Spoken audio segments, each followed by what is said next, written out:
আজকে আমি পটল আলু সর্ষে দিয়ে তিল বাটা দিয়ে রান্না করব। হলুদ লবণ মাখিয়ে নিচ্ছি।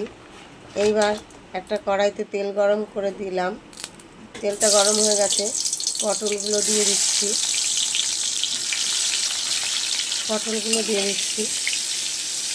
পটলটা প্রায় ভাজা ভাজা হয়ে গেছে, এবার তুলে নিলাম। এবার কড়াইতে দিয়ে দিচ্ছি কালো জিরেটা দেওয়ার পরে দিয়ে দিচ্ছি আলু দিয়ে আলুটাকে একটু ভাজা ভাজা করে মশলা অ্যাড করে দিচ্ছি কাশ্মীরি মির্চি, হলুদ, লবণ আর টমেটো। এটা দিয়ে কিছুক্ষণ নাড়াচাড়া করে নিয়ে মশলা ভাজা হয়ে গেছে। এইবার আমি দিয়ে দেব তিল, সর্ষে, পোস্ত আর কাঁচা লঙ্কা বাটা।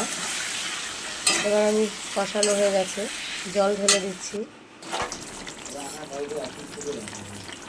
একটু চিনি দিয়ে দিলাম। চিনিটা দিয়ে এবার দুটো কাঁচা লঙ্কা দিয়ে দিয়েছি। যদি কেউ দিতে চান তো দিতে পারেন। আমার তরকারিটা হয়ে এসেছে, এখন আমি নামিয়ে নেব। ভিডিওটা যদি ভালো লাগে একটা লাইক কমেন্ট শেয়ার করে দেবেন। ভালো থাকবেন। ভিডিওটা দেখার জন্য অসংখ্য ধন্যবাদ।